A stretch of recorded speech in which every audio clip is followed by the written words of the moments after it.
গ্রাম অঞ্চলে একটা প্রবাদ বাক্য আছে যে মুরব্বীদের কথা বাসি হইলে ফলে।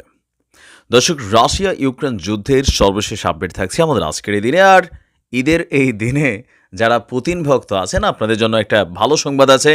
তবে যে কোনো মুহূর্তে যে কোনো সিদ্ধান্ত নিতে পারে মার্কিন যুক্তরাষ্ট্র।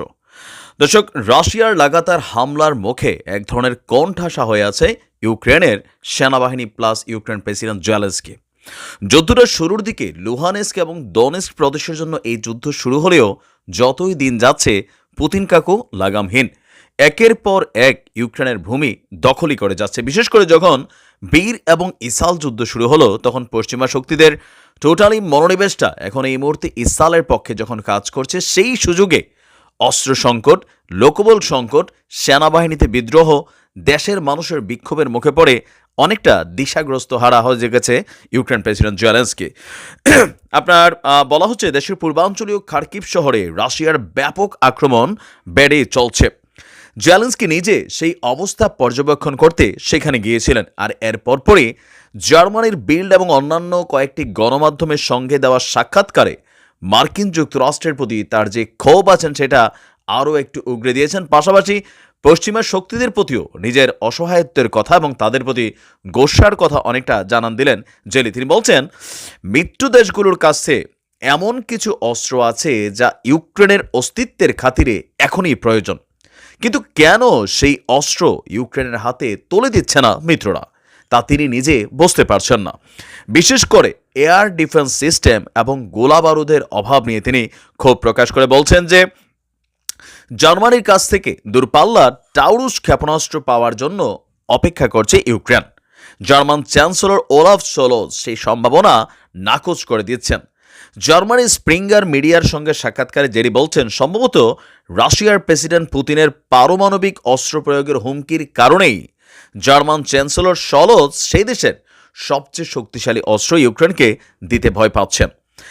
এমনকি মার্কিন কংগ্রেসে আটকে থাকা বিশাল অঙ্কের সামরিক প্যাকেজ দ্রুত অনুমোদনেরও আশা করছে জেলি।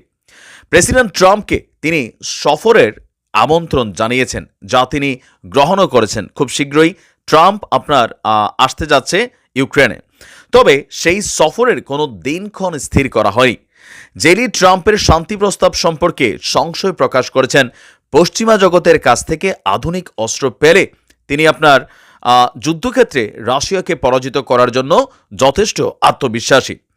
রাশিয়ার হাত থেকে অধিকৃত ভূখণ্ড পুনরুদ্ধার করতে আরও একটা বড় ধরনের সামরিক অভিযান পরিচালনা করার ইচ্ছা পোষণ করেছেন জেরি। তবে সেই ইচ্ছাকে বাস্তবায়নের জন্য যেই জিনিসগুলো দরকার, মেশিনারিজ, সেগুলোর ব্যাপক সংকটের কারণে অভিযান তো দূরের কথা, যে জায়গাগুলো নিজেদের দখলে ছিল সেগুলো কিন্তু আস্তে আস্তে হারাচ্ছে জেলি।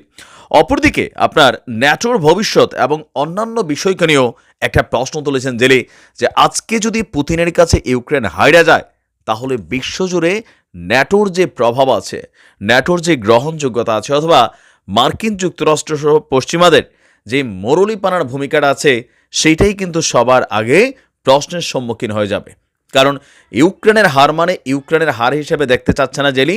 জেলি বলছে যে ইউক্রেন হেরে যাওয়া মানে হচ্ছে পশ্চিমা শক্তি ন্যাটো হেরে যাওয়া, ইউরোপীয় ইউনিয়নের যে জোট আছে তাদের যে শক্তি আছে বহির্বিশ্বের কাছে সেটা প্রশ্নের মুখে পড়া। পুতিনের সেই বাণী সত্যি হইল যে ঠিকই এই যুদ্ধটা আসলে ইউক্রেন করছে না, ইউক্রেনের কাঁধে বন্দুক রাইখা পশ্চিমারা এবং মার্কিন যুক্তরাষ্ট্র রাশিয়ার বিরুদ্ধে লড়াই করার চেষ্টা করছে। এখন জেলির এই কান্নাকাটির পর দেখা যাক কি সিদ্ধান্ত হয়। ভালো থাকুন। আসসালামু আলাইকুম।